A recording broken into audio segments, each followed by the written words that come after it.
యూకేలో చేసుకునే ఈ వ్యక్తి పేరు అటు రాజకీయాల్లోని పాపులర్, యువతల సినిమా ఇండస్ట్రీలోని పాపులర్, అటు ఫ్రెండ్ సర్కిల్స్ అన్నిట్లోని అతను అత్యంత ప్రీతిపాత్రమైన మనిషి.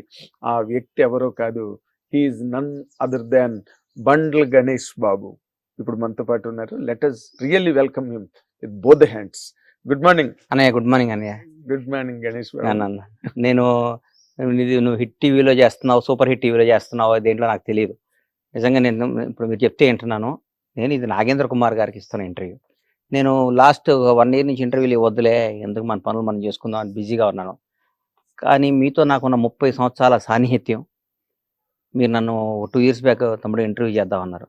తప్పకుండా అన్న ఎక్కడన్నా మీరు కనపడ్డప్పుడు నాకు ఆ గిల్టీనెస్, ఎందుకు మాట ఇచ్చాం పాపం అనవసరంగా, పెద్ద ఆయనకి మంచోడు కదా అన్న, నాగేంద్రానికి ఇంటర్వ్యూ ఇవ్వాలి కదా అని మీతో కలిసి ఇంటరాక్ట్ అవుదాం కొద్దిసేపు, మీతో కలిసి కొద్దిసేపు మనస్ఫూర్తిగా మాట్లాడుకుందామనే కానీ దీని ఒక ఇంటర్వ్యూ లాగో మీరు ఒక ఛానల్కి ఇద్దామని కానీ కాదు.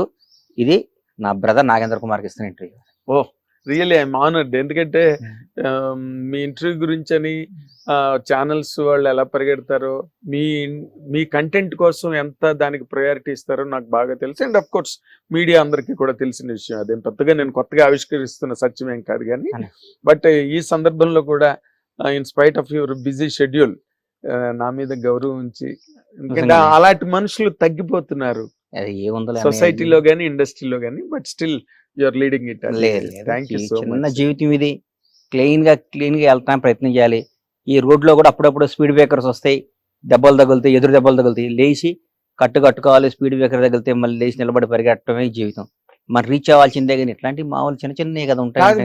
నాకు మీరు మాట్లాడుతుంటే చాలా విచిత్రమైన విషయం ఇప్పుడే అనిపించింది. ఏంటంటే మీలాంటి చాకచక్యం గల మనిషి, ఓర్పు నేర్పు ఉండి స్థిమితమైన మనిషి, స్థిరమైన మనిషికి కూడా ఎదురు దెబ్బలు ఉంటాయండి. జీవితంలో దెబ్బలు లేకుండా, జీవితంలో కష్టాలు లేకుండా, జీవితంలో ఏమీ లేకుండా ఉన్నాడంటే నమ్మకం ఎవరిని, ఎవరికైనా. ఆఖరికి బ్యాంకులో వర్క్ చేసుకున్న ట్రక్ దగ్గర నుంచి, పాపం ఆర్టీసీ కండక్టర్ గారి దగ్గర నుంచి చిన్న పని ఆడి సమస్యలు ఆడుకుంటాయి. ముఖేష్ అంబానీ సమస్యలు ముఖేష్ అంబానీకి ఉంటాయి, అదానీ సమస్యలు అదానీకి ఉంటాయి. సమస్య లేదు, నేను చాలా హ్యాపీ అండి, నేను పొద్దున్నే లేస్తానండి, వాకింగ్ చేస్తానండి, టీవీ చూస్తానండి, పేపర్ చదువుతానండి, రామకోట రాసుకొని పడుకుంటానండి, అట్లాంటి వాళ్ళు ఎవరో ఉంటారు కొందరు. వాళ్ళకి జీవితంలో ఏ ఆశ, ఏ గోలు ఏమీ లేదు, వరకు వాళ్ళకి తిండి కూడా వేస్ట్ అని ఫీల్ అవుతాను. అంతేకన్నా ఎందుకు జీవితం పుట్టినాక ఏదో ఒకటి చేయాలి కదా. ఒకవేళ జీవితంలో ఏమీ చేయకపోతే ఎట్లన్నా, నేను కానిస్టేబుల్ కొడుకునిలే, మాకు ఆ స్థాయి ఉండదు, మనకి ఎందుకులే, మనకి ఇండస్ట్రీలో మన ఎవడ పైకి రానిస్తాడులే, మనం ఏదో చిన్న జాబ్ చూసుకుందాం, మనం సీఏనో సిడబ్ల్యూసీని చదువుకుందాం అనుకుంటే ఇవాళ తెలుగు జాతికి ఒక మెగాస్టార్ ఉండేవాడు. మెగాస్టార్ చిరంజీవి ఉండేవాడు చెప్పు. ఉండరు. ఆయన రైట్ రిస్క్ చేశాడు, ఆయన చేయాలనుకున్నాడు, సాధించాడు. క్రీస్తు పూర్వం క్రీస్తు తర్వాత లాగా చిరంజీవి గారి ముందు చిరంజీవి గారి తర్వాత ఇండస్ట్రీకి రాశాడు. ఇది రాబోయే 100 సంవత్సరాల తర్వాత కూడా చిరంజీవి గారి ముందు చిరంజీవి తర్వాత అని చెప్పుకుంటాం. చరిత్ర అది. వాస్తవానికి ఏదైనా మనం గెలిచినాడిది రాజు అనేటానికి గర్వంగా చెప్పాలి. ఓడిపోయినప్పుడు ఈ ప్రయత్నంలో లోపం వచ్చిందిరా బాబు, ఇంకోసారి ట్రై చేయని చెప్పాలి. కానీ నీకు అర్హత లేదయ్యా, నువ్వు ఓడిపోయావంటే ఎట్లా? వాడికి ఏ ఇన్సిడెంట్ వచ్చిందో, ఏ కారణాల వల్ల ఓడిపోయాడు అది. అంటే నా ఉద్దేశం ఏంటంటే, because I have seen you coming in to the film industry, వినోదం సినిమా ఫంక్షన్ లో ఈ రోజుకి నాకు నిన్న జరిగినట్టు ఉంటుంది. ఈ పులులు సింహాలు ఉన్న ఈ అడవిలోకి ఒక లేడి పిల్లలాగా వచ్చాను నేను అని చెప్పి మీరు మాట్లాడడం నాకు బాగా గుర్తు. అవునవును, గ్రీన్ పార్క్ హోటల్లో. కానీ ఈ రోజు గారు అచ్చిరెడ్డి గారు, కృష్ణారెడ్డి గారు, వాళ్ళకి ఈ సందర్భంగా వాళ్ళకి ఇంకొకసారి హృదయపూర్వక ధన్యవాదాలు, కృతజ్ఞతలు తెలియజేసుకుంటున్నాను. కృష్ణారెడ్డి గారు, అచ్చిరెడ్డి గారు చాలా మంచి మనుషులు అన్న, బంగారాలు వాళ్ళు. అవును, ఎంత మంచివాళ్ళు అండి వాళ్ళు.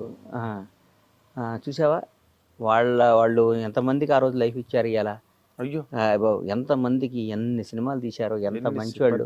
ఎంత కృష్ణారెడ్డి గారు తెల్ల పుస్తకం అని కృష్ణారెడ్డి గారు నిజంగా.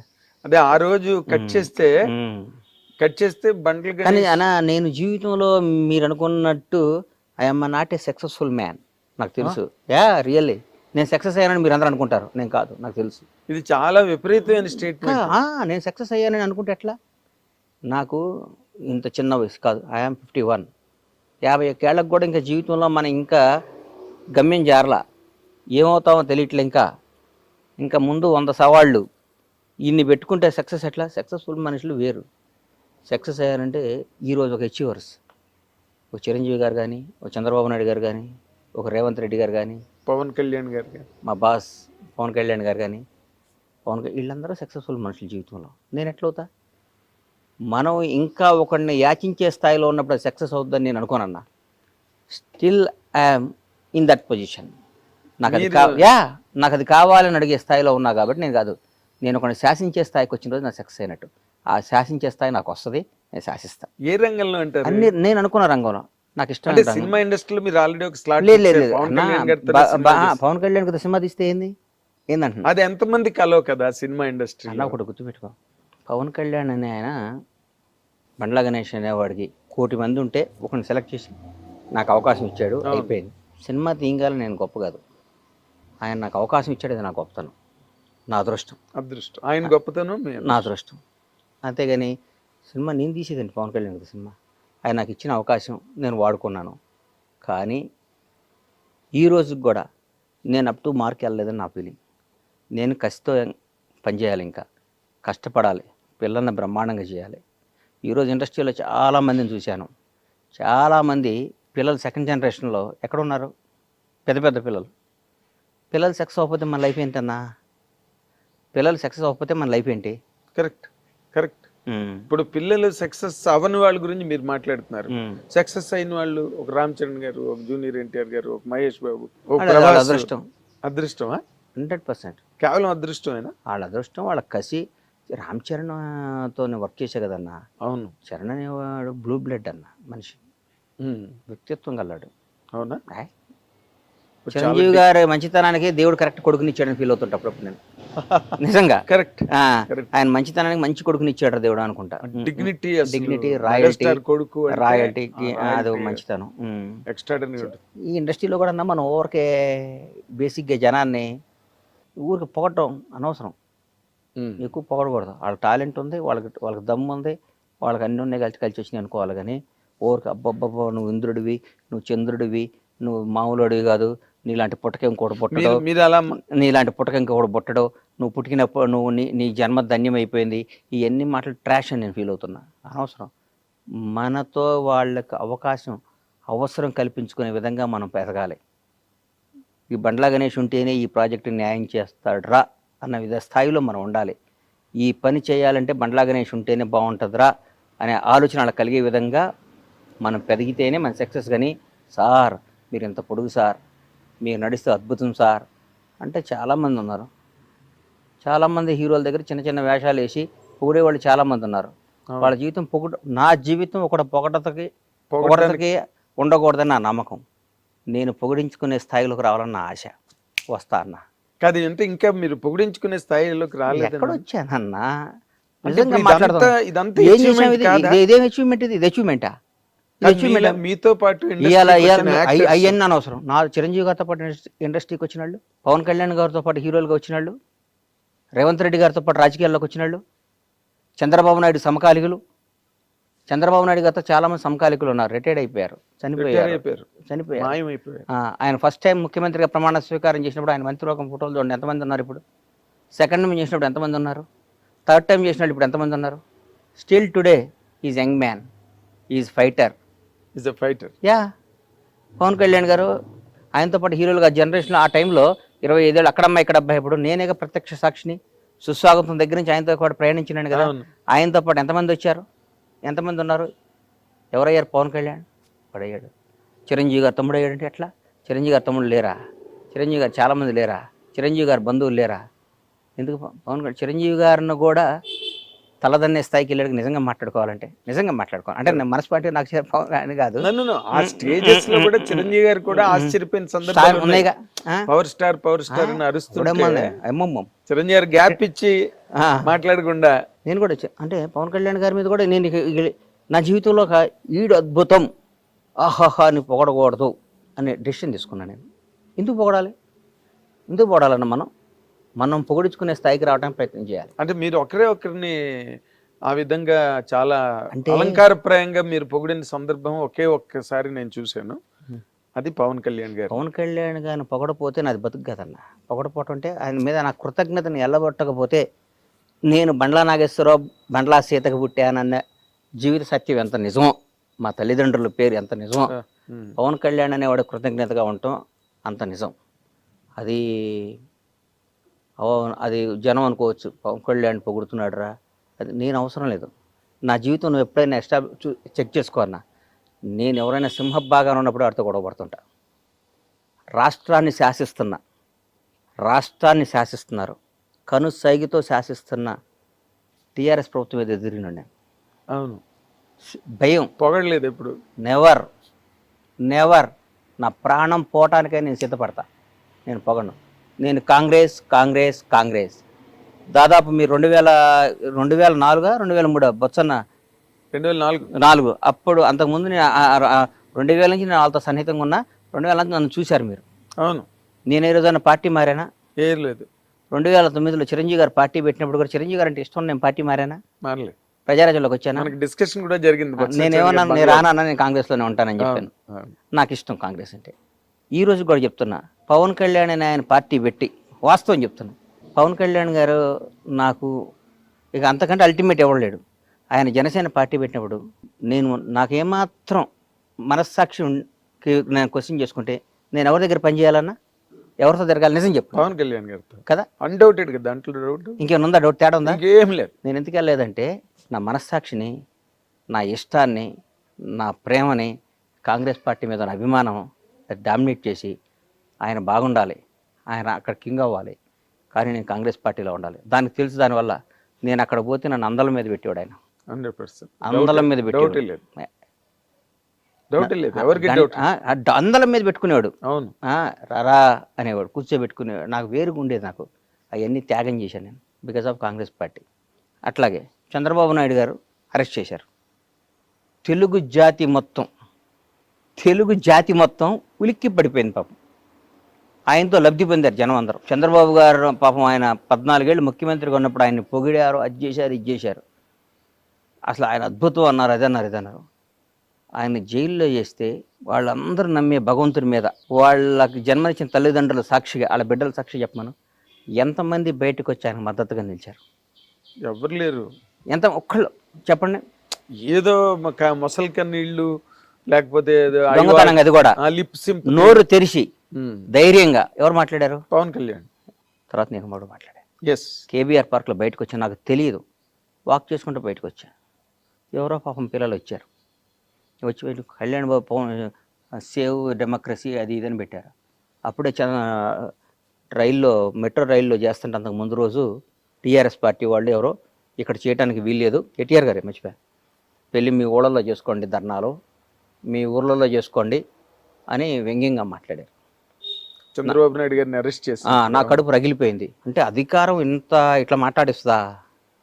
అధికారం, ప్రజాస్వామ్యం, ఈ పెద్ద రాజ్యాలే సామ్రాజ్యాలే వెళ్ళిపోయినీరా? ఏంది ఇది? జనం ఓటేస్తే గెలిచిన ఇళ్ళు, జనం గెలిపించిన ఇళ్ళు, మేమే రాజులో ఉన్న ఫీలింగ్ ఇస్తారని బయటకు వచ్చి మన ఊళ్ళల్లో వెళ్ళి చేయండి, ధర్నాలో పనిచేయండి. బాధ్యత నేను చెప్తున్నా, చంద్రబాబు నాయుడు అని ఆయన మళ్ళీ ముఖ్యమంత్రి అవుతాడు, ఈ దేశాన్ని శాసిస్తాడు, రాష్ట్రాన్ని వెళ్తాడని చెప్పా. కేబీఆర్ పార్క్ దగ్గర బయటకు వస్తాడు, చంద్రబాబు నాయుడు బయటకు వస్తాడు, ఈ రాష్ట్రాన్ని వెళ్తాడు, దేశాన్ని శాసిస్తాడని చెప్పాను. నా నోటితో 2 అయ్యేసరి నీ గుర్తుపెట్టుకొని జరుగుతున్నాయి. అది క్యారెక్టర్. తర్వాత నేను చంద్రబాబు గారిని కలవలా. నాకేం పని అన్న? సందర్భం వచ్చినా కూడా నేను కలవను. నాకేం పని? ఒకడు అధికారంలో ఉన్నప్పుడు వెళ్ళి ప్యాంపరింగ్ చేయకూడదన్నా, కష్టాలు ఉన్నప్పుడు తోడుగా నిలబడాలి. మొన్న ఒక మధ్య ఒక ఆయన షాద్నగర్లో మట్టిగేటర్ కాడ ఇక్కడ కూర్చున్నా, అన్న టీఆర్ఎస్ వాళ్ళని బాగా తిట్టన్నా అన్నాడు. నేను తిట్టను అన్నా. ఎందుకు తిట్టాలను? దానివల్ల నాకు బెనిఫిట్ ఏంటి? ఎందుకు తిట్టాలి? నా మనసుకు నచ్చాలి కదా. ఒకటి గుర్తుపెట్టుకోరా సీను, మనిషి కష్టాల్లో ఉన్నప్పుడు, డిప్లో ఉన్నప్పుడు వాడిని పొడవకూడదు. వీలైతే వాడు చెయ్యి, నచ్చిపోయాడు వాడు జోలికి వెళ్ళమాక. వాడు ఓడిపోయిన వాడిని, కష్టాల్లో ఉన్న వాళ్ళని నువ్వు ఎదవ్వి, నువ్వు దొంగవి, నువ్వు అది ఇది, వాడు పవర్ లేనప్పుడు పావులు తీసేసిన కూరలు తీసేసిన పావుని ఏ అంటే ఎట్లా? నల్లమ్మల అడవిలో ఒక కింకోపురం తీసుకొచ్చి దన్నాను. అమ్మో, నల్లమ్మల అడవిలో ఒక కింకోపురం తీసుకొచ్చి అప్పుడప్పుడే పట్టుకొని పావుని తీసుకొచ్చి వేస్తే నువ్వు నల్లగా అయిపోయి 2 నిమిషాలు చచ్చిపోతావు. అక్కడి నుంచి పాయిజన్ చింపి చచ్చిపోతాను. ఇప్పుడు అధికారంలో ఉన్నప్పుడు, పవర్ ఉన్నప్పుడు నీకు దమ్ముంటే ఎదురు తిరుగు. జగన్ గారు మీరు చేసిన తప్పు, చాలా తప్పు అని ఎదురు తిరిగా నేను. అవును. కేసీఆర్ గారు రేపు రేవంత్ రెడ్డి గారి నాయకత్వంలో మా ప్రభుత్వం వస్తుంది, మేము అధికారంలోకి వస్తాం, కాంగ్రెస్ పార్టీ వస్తుంది అని చెప్పా. వస్తే ఎదురు తిరిగి నేను ఇప్పుడు నిబద్ధత గల్లాడిని, నాకు నచ్చిందే చేస్తాను. నేను నిబద్ధత గల్లాడిని, నాకు నిబద్ధత ఉందన్నా. అంతే, నాకు నిబద్ధత లేకుండా ఇవాళ నాగేంద్ర కుమార్ గారు పవర్లో ఉన్నాడు కాబట్టి నిన్నటి వరకు వాడు ఆ రోజు ఎదవండి. నేను చాలా చెప్పానండి, నేను చాలా చెప్పాను బాగుపడమని. ఏకచక్రాధిపత్యంతో చేశాడండి, ఒక సైకోలా ప్రవర్తించాడండి, ఒక అదే అండి ఇదే. మరి నిన్నటిదాకా ఏమైంది? అది నిన్నటిదాకా ఆయనతోనే తిరిగేవు కదా, నువ్వు నిన్నటిదాకా ఆయన్నే పొగిడేవు కదా, నిన్నటిదాకా ఆయన అన్నా నువ్వు తిరుగులేని శక్తివర్ణ అన్నావు కదా. నిన్న అన్న అయ్యాడు, ఈడు సైకో అయ్యాడా? ఏనా నిన్న కేసీఆర్ అనేవాడు దేవుడు అయ్యాడు, కేటీఆర్ అద్భుతం, రామన్న అయ్యాడు, సారో అయ్యాడు, ఇవాళ విలన్స్ అయ్యారా? వన్ డేలో 24 గంటల్లో మారిపోద్దా? నీ క్యారెక్టర్ మారిపోద్దా? ఇదంతా దేనికోసం? నీ బతుకు కోసం, నీ డబ్బు కోసం, నీ జీవిత అస్తిత్వం కోసం. ఎన్ని రోజులు బతుతావు అన్నా నువ్వు? అద్భుతంగా ఎక్సర్సైజ్ చేసి యోగాలు చేస్తే 90 బతుతావు అంతే. ఒక 60 ఏళ్ళకి చచ్చిపోతే నీకు నష్టమేనా వచ్చిందా? నందమూరి తారక రామారావు గారిని మర్చిపోయారు. ఇవాళ రామారావు గారి కంటే గ్రేట్ పర్సన్ ఉన్నాడు ఎన్టీఆర్ కంటే. ఎవరు ఉంటారు? ఎన్టీఆర్ గారిని ఇప్పుడు వర్ధంతి రోజు, జయంతి రోజు దండేస్తున్నాం. రోజు మాట్లాడుకుంటున్నావా? ఏమి లేదు. ఇందిరాగాంధీ గారిని మాట్లాడుకుంటున్నావా? జవహర్లాల్, దేశానికి స్వాతంత్రం తీసుకొచ్చిన జవహర్లాల్ నెహ్రూ, మహాత్మా గాంధీ మాట్లాడుకుంటున్నావా? అంబేద్కర్ గారి గురించి రోజు మాట్లాడుకుంటున్నావా? ఏమి లేదు. ఏప్రిల్ 14 అంబేద్కర్ గారు జయంతి అంటున్నాం. నేను అవసరం వచ్చినప్పుడు అంబేద్కర్ గారి పేరు వాడుకుంటున్నాం, ఆయన గౌరవించుకుంటున్నాం. జీవితంలో మనం బతికినంత కాలం, మనం ఉన్నంత కాలం మనకు నచ్చినట్టు మనం బతకాలనేది పాలసీ నాది. ఇప్పుడు మీరు చెప్పే పాలసీ పర్ఫెక్ట్, అది ఒక హ్యుమానిటేరియన్ ఆస్పెక్ట్ అండ్ జీవిత సత్యాలు అంటారే, అక్షర సత్యాలు, ఆణిముత్యాలు మీరు ఇప్పుడు వరకు టెంప్లెట్స్ అనమాట, ప్రతివాడు మా ఫాలో అవ్వాల్సినవి. కానీ ఇప్పుడు మీరు ఫర్ ఎగ్జాంపుల్ మీరు కాంగ్రెస్ పార్టీని బాగా బలపరిచి దానికోసం పవన్ కళ్యాణ్ గారి క్యాంపును కూడా, పవన్ కళ్యాణ్ గారి మీద ఈ రోజు ఆయన వదిలే, నేను I'm talking about the policy of the party, political party, ఆ ఏరియా గురించి మాట్లాడుతున్నాను. మీరు అక్కడికి వెళ్ళడానికి మొగ్గు చూపలేదు, ఆ ఇంట్రెస్ట్ చూపించలేదు. ఎందుకంటే బికాస్ బేసికల్ గా మీరు కాంగ్రెస్ పర్సన్. మనసు ఒకటను సంసారం ఒక దగ్గర చేయలేం కదన్నా. ఎక్కడ చేస్తాను చెప్పు? నువ్వు ఎవరినో ఇష్టపడ్డావు, వేరే వాళ్ళతో సంసారం చేయమంటే ఎక్కడ చేసాను చెప్పు? చేయలేం కదా. దాని అమ్మ బతకటం కంటే సావటం ఇష్టపడాలి. అట్లాంటి బతుకు కంటే ఇప్పుడు కొందరు మాట్లాడతారు, నేడు దాకా కేటీఆర్ అని, ఇలా రేవంత్ అన్న దగ్గరికి వచ్చి అన్నా అంటే వాళ్ళని చూసి అనుకుంటా నేను, అమ్మ వీళ్ళు ఇంత చీప్ నా కొడుకులా, ఇళ్ళు ఇంత ఎదవలా, ఇళ్ళు ఇంత అవసరం కోసం ఇంతనా? రేపొద్దున ఏదో ఒక రోజు పవర్ పోయిద్ది, 10 ఏళ్లకో 11 ఏళ్లకో ఏదో రోజు దిగిపోవడం ఖాయమే కదా. జ్యోతి బస్సే దిగిపోయాడు ఎవడో, వెస్ట్ బెంగాల్ జ్యోతి బస్. అట్లా ఆ రోజు ఇలా ఒరిజినాలిటీ బయటకు వస్తుంది. మేము చెప్పామండి, ఆ రోజు విన్నాడా అండి అంటారు నా కొడుకులు. మేము మాత్రం ఎప్పుడు కాంగ్రెస్ పార్టీని, రేవంత్ రెడ్డి గారిని ఇష్టపడతాను. నేను ఒక్క మాట అడుగుతాను, 100 అడుగన్నా. ఇప్పుడు మీరు మాట్లాడేటప్పుడు అసలు మిమ్మల్ని ఎవరు కాంట్రడిక్ట్ చేయలేని రేంజ్ లో మాట్లాడతారు, దానికి సహేతుకమైన విశ్లేషణ కూడా ఇస్తారు. మీరు పర్సనల్ గా బిట్వీన్ ది 4 walls ఉన్నప్పుడు కూడా మీరు వాళ్ళతో అలాగే ఉంటారండి? అంతకంటే ఎక్కువ ఉంటా, అంతే, ఇంతకంటే ఎక్కువ ఉంటా, బై గాడ్. అవునా? నేను ఈ మధ్య బాగోదు, నాకు ఇష్టమైన ఒక మంత్రి దగ్గర కూర్చొని అంటే, మీరు ఇట్లా చేస్తే మళ్ళీ ఇంకోసారి మనం అధికారంలోకి రామన్నా, మనం అధికారంలోకి రాం, మీరు అట్లా చేయమాకండి. ఇది కాంగ్రెస్ పార్టీలో కొన్ని కోట్ల మంది కార్యకర్తల ఆశ కాంగ్రెస్ పార్టీ అధికారంలోకి రావాలని. కసి 10 ఏళ్ళు ఇబ్బంది పడ్డారు, అందరూ వచ్చారు. మీరు ఇవాళ వేరే పార్టీ వేరే వాళ్ళకి పనిచేశారనుకోండి, రేపొద్దున మనకు వాళ్ళు ఓటేయరు. వాళ్ళు ఓటైపోతే మన కార్యకర్తే మన దేవుడు, ఈ లక్షల మంది కార్యకర్తలు అందరూ కలిసి ఆర్తనాదం అరిచి గోల చేసి ఓటేస్తే మీకు ఈ పవర్ వచ్చింది, ఈ పదవి వచ్చింది, ఈ కారు వచ్చింది, ఈ స్టేటస్ వచ్చింది, ఈ విలువ వచ్చింది. ఎందువల్ల వచ్చింది? కార్యకర్త వల్ల వచ్చింది. వాళ్ళని దూరం చేసుకున్నావా, మీరు కార్యకర్త అయిపోతారు. మీరు నాయకుడిగా కంటిన్యూ అవుదాం అనుకుంటే మీరు అందరితో అద్భుతంగా ఉండండి, మళ్ళీ కార్యకర్తగా అవుదాం అనుకుంటే మీ ఇష్టం వచ్చినప్పుడే ప్రవర్తించండి అని చెప్పాను. మీరు బై గాడ్ డైరెక్ట్గా ఆ, చెప్తే నేనేం తప్పు చేశాను గణేష్ అని అన్నాడు పాపం ఆయన. ఉమ్, కాదన్న, ఎవరిని బాధ పెట్టబాకండి, మీరు బాధ పెట్టకూడదు, బాధ పెట్టే పరిస్థితి వస్తే కలవబాకండి అన్న. ఇక్కడ లక్షల మందిని సాటిస్ఫై చేయడం అనేది కష్టం అన్న. కష్టం, అది కష్టం, ఇది అది కష్టం. ప్రతి ఒక్కడు వచ్చి ప్రతి ఒక్కడు ఉంటాడు, ఒక చిన్న ఫోన్ ఉంటుంది, 100 మంది అడుగుతాడు. ఈ ఫోన్ ఉంది, 100 మంది అడుగుతారు, అవును. ఎవరికో ఒకటికి ఇవ్వాలి. అది 99 మంది బాధపడతారు. 99 మంది ఈ 100 వాడికి ఎందుకు ఇస్తున్నామని చెప్పి ఇవ్వాలి మనం.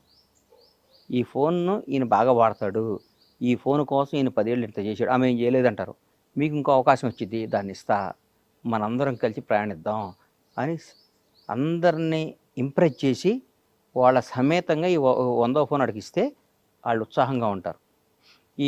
ఈ ఫోన్ని ఈ 100 మంది కాకుండా 101 వాడు పక్కాడికి వచ్చి ఇస్తే, నిన్నటి దాకా వేరే వాడి దగ్గర లబ్ధి పొందినాడికి ఈ ఫోన్ ఇస్తే ఈ 100 మంది ఒకటయ్యి నేను ముడ్డి మీద అంటారు, రేపు తొక్కేస్తారు. తొక్కేయటం కదా ఇది, మరి అంతే కదా.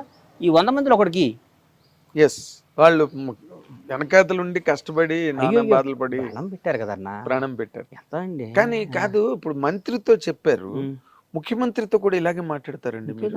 ఏంటంటే అన్నా ఇదన్నా అంటే సార్, ఇవాళ భారతదేశంలో ఎన్ని 29 రాష్ట్రాల 29గా, ఎస్, 29 రాష్ట్రాల్లో one of the best CM Revanth Reddy. ఎట్లా చెప్తున్నారు? ఎందుకు చెప్తున్నానన్నా, ఈ రేవంత్ అన్నకి ఈ రోజు కూడా మిడిల్ క్లాస్ మెంటాలిటీ. నేను ముఖ్యమంత్రిని, అహంభావం లేదు. ఆయన నిజం చెప్పండి అన్న, గత ముఖ్యమంత్రిని కలవాలంటే ఎన్ని రోజులు పట్టేదన్న ఎవరన్నా? అసలు 10 ఏళ్ళు ఎవరు మంత్రులే కలవలేదు కదా అని కథలుగా చెప్పేవారు. రేవంత్ అన్న కేక్ వాకి ఇవ్వాలి కూడా, ఎవరినైనా పేరు పెట్టి పలకరిస్తాడు.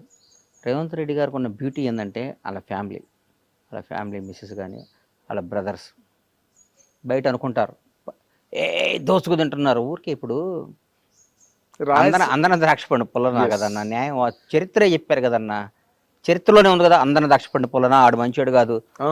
నువ్వు మంచిగా చెడు నీకు ఎట్లా తెలుసు అన్న? నువ్వు చెప్పు, న్యాయం చెప్పు, నువ్వు న్యాయం చెప్పు. ఏ బేస్ మీద నువ్వు చెప్తావు? ఎట్లా చెప్తావు? నువ్వు నా ఫోటో చూసి చెప్తావా? బండ్లా గణేష్ అన్నాడు నీకు పరిచయం లేదు, బండ్లా గణేష్ అన్నాడు నీకు తెలియదు, బండ్లా గణేష్ అన్నాడు ఎవడో గురించే ఎక్కడో విన్నావు. నాకు బండ్లా గణేష్ మీద మంచి అభిప్రాయం లేదండి. వాడికో, వాడి తాతకో, వాడి జేజమ్మకో, వాడి అమ్మకో, వాడి అక్కకో, వాడి భార్య పిల్లకో ఒక 10 పైసలు అన్యాయం చేసినట్టు కానీ, 10 పైసలు వాడికి నష్టం చేసినట్టు కానీ, ఒక చిన్న వాడి దగ్గర ఒక మంచినీళ్ళు తాగినట్టు కానీ నిరూపించు, వాడితో మాట్లాడినట్టు కానీ. నేను చెప్తున్నా ఉదాహరణ, మన ఊరికి తెలియకుండా పేపర్లో చూసి అభిప్రాయం చెప్పడం ఈజీ అన్న. పెట్టుబడే ఉంది. ఆయన నాగేంద్ర కుమారు ఆడు పెద్ద ఎదవండి అంటారు, నీ గురించి నాకు తెలుసు, what are you, I know last 30 years. మాట్లాడటం ఏముందన్న? పెట్టుబడి దానికి డబ్బు పెట్టి కొనాలి కార్డు.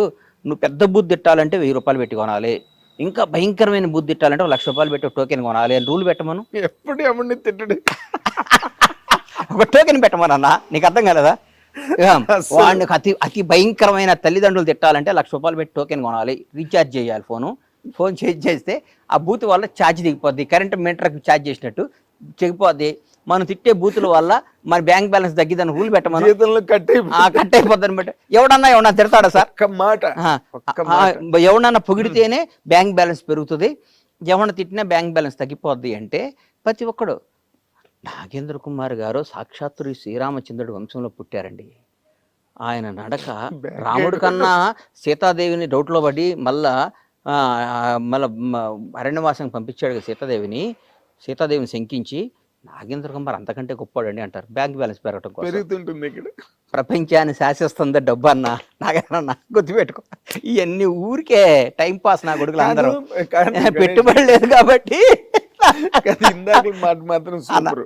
నువ్వు చిన్న బూత్ తిట్టాలంటే 10,000, పెద్ద బూత్ తిట్టాలంటే 1,00,000 రూపాయలు, అందరినీ కలిపి తిట్టాలంటే 10 లక్షలు ఛార్జ్ అని పెడితే అసలు ఈ బూతులే మర్చిపోతారు. బూతులు మర్చిపోవడం కాదు అసలు, అంతా మంది ఒక అద్భుతమైన దేశం. స్వామి బాగున్నారా, మీరు ఎంత మంచివాళ్ళు అండి అని వెళ్ళి పక్కన చెక్ చేసుకుంటాడు, ఆయన బ్యాలెన్స్ పెరిగిందా అని. ఇన్నర్ వాయిస్ బయటకు ఎందుకు వస్తాడు? అమ్మ నా కొడుకులు వీళ్ళకి ఏందన్న జీవితం ఏం తెలుసు అన్న ఒకరిని విమర్శించడం ఈజీ. చాలా ఈజీ. వాడు ఏందండి, వాడు ఏందండి, వాడు అచీవర్ అండి. కాదండి ఇప్పుడు మీరు కాబట్టి అడగడం. అనయ్య ఇప్పుడు చాలా ఈ లౌక్యాలు ఇవన్నీ చాలా అందరిలోని ఉన్నాయి. అందరూ ఆ అందరిలో ఉన్నాయి కాదు, ప్రతి ఒక్కళ్ళు ఉందే ఫస్ట్ లౌక్యం. లౌక్యం లౌక్యం నా మాటను, ఆ లౌక్యం లేనాడే బండ్ల గణేష్. అదే అంటున్నా. నేను అన్నయ్య ఒకటి గుర్తుపెట్టుకోనయ్యా, నా మనసుకి ఏది నచ్చితే అది మాట్లాడతా. అవును. నా మనసుకి ఏది ఇష్టమైతే అది మాట్లాడతా. అవును. అవసరమైతే ఈడు నా అనుకున్నాడు కూడా ఎదురు తిరుగుతా. గుర్తుపెట్టుకో, భవిష్యత్తులో అవి కూడా చూస్తాను. ఈడు నా ప్రాణం అనుకున్నాడు కూడా గొడ్డలు ఇప్పేస్తా నాకు నచ్చకపోతే. నా ప్రాణం అనుకున్నాడు కూడా గొడ్డలు ఇప్పేస్తా నాకు నచ్చకపోతే. నా క్యారెక్టర్ అది. అంతేగాని మనసులో ఒకటి పెట్టుకొని కడుపులో ఒకటి పెట్టుకొని నా ప్రాణం పోయినా చేయను, నా ప్రాణం పోయినా చేయను. నేను ఎట్లయినా బతుకుతా, ఏ స్థాయిలో బతుకున్నది ఎట్లయినా బతుకుతా. నాకు ఆ నమ్మకం ఉంది. ఎవరిని యాచించకుండా నేను బతికినంతకాలం బతికే శక్తి భగవంతుడు నాకు ఇచ్చాడు. ఆత్మను చంపుకోను, మనసును చంపుకోను, మెహర్బానీ కోసమో, ఒకరిని పొగడటం కోసమో, ఒకరిని అన్నా నువ్వు సూపర్ అంటం కోసం నేను బతకను. నా కోసం, నా కుటుంబం కోసం, నాకు నచ్చిన విధంగా. లౌకిక ప్రపంచంలో ఈ వ్యవహారాలు మీరు ఎలా నడుపుతారండి? వ్యాపారాలు చేస్తున్నారు, సినిమాలు తీయబోతున్నారు, ఎలా కాదు అంటే డైరెక్ట్ గా వెళ్ళి ఇష్టం చేసి మాట్లాడేస్తే తప్పు చేస్తే కూడా నేను పొగడమంటావా ఏంటి?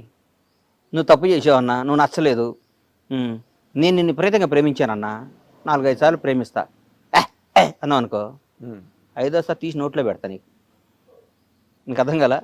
నేను నా ఇచ్చిన ప్రేమ నువ్వు తీసుకోవాలి. తీసుకోకపోతే నేను దూరం, తీసుకోకపోతే వదిలే, నీ దగ్గర రాను, నీ దగ్గర నేను రానన్నా, రావడానికి ఇష్టపడను.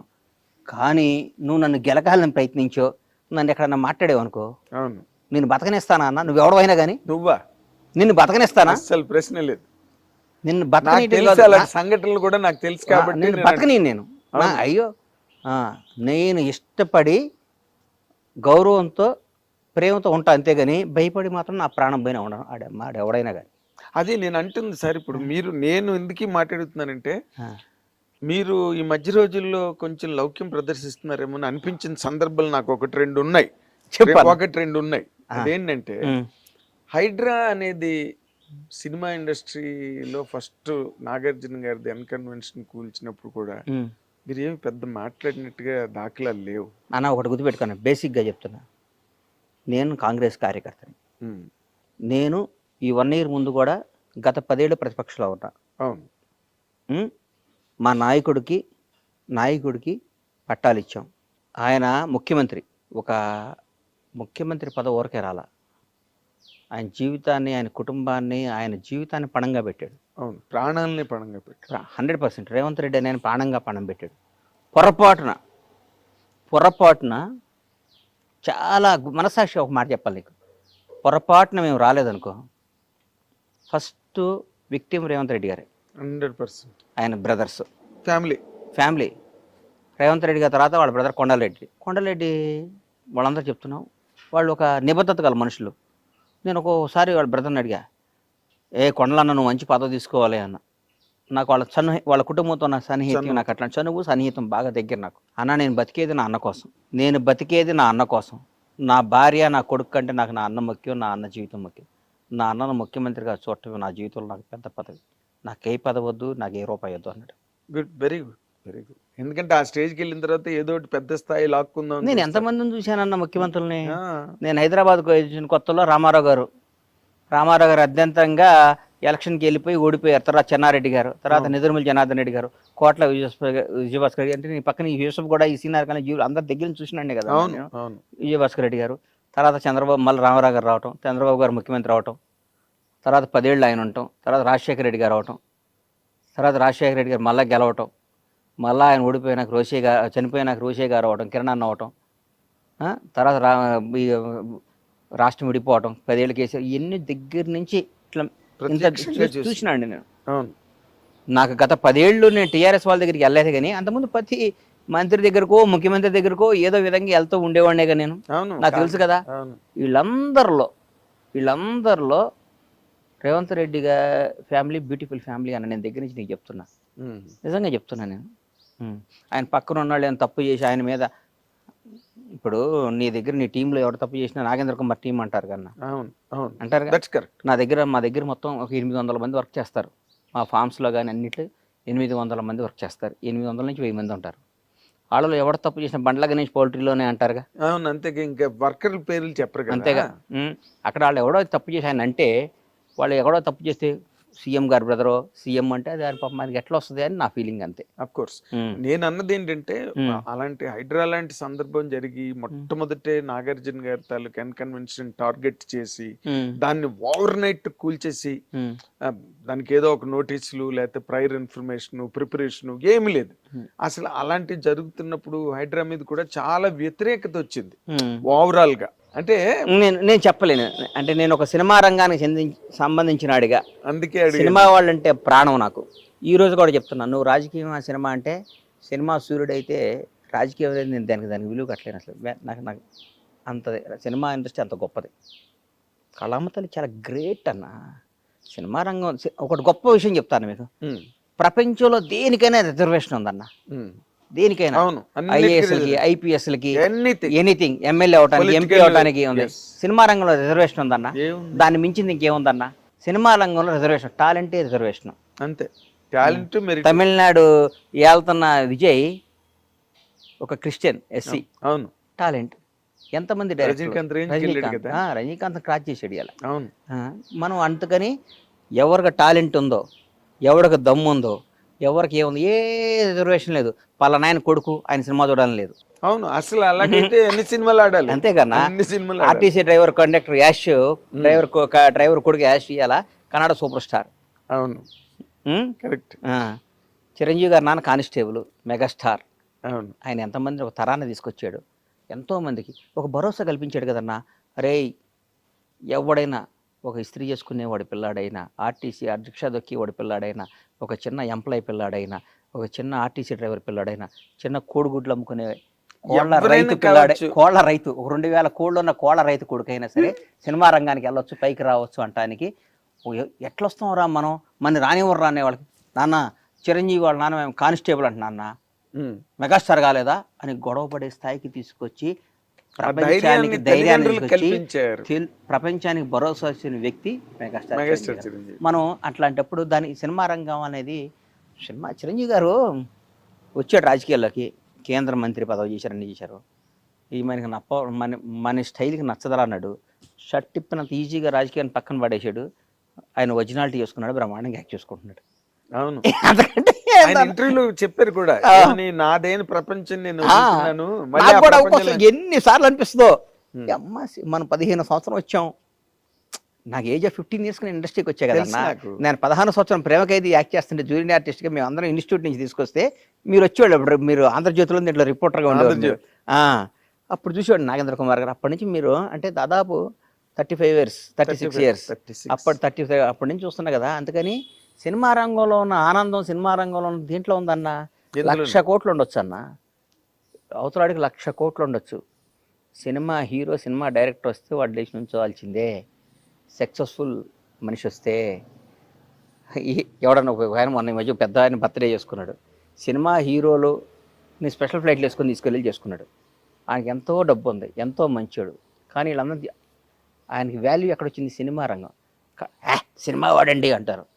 సినిమా వాడు లేకపోతే జీవితం గడవదు. అవును, ఆ చిన్న చూపు ఇప్పుడు మీరు అది చేయలేదా? బొక్కలేనా అన్న పిచ్చినా కొడుకులా వీళ్ళందరూ. వీళ్ళకి ఏం తెలుసా నా సినిమా అంటే, ఊరికే వాళ్ళకి నచ్చదు కదా. అది మన వాళ్ళలో ఉంటారు కదా, ఎవడండి ఊరు వదిలిపెట్టి వెళ్ళిపోయి డబ్బు సంపాదించాడు, నేను అందుకనే ఊళ్ళోంచి వెళ్ళకుండా మనకి పొలం, మన వ్యవసాయం, మన కథ అంటుంటాడు. మీ గురించి ఎవడినైనా మనిషి నైజం అది.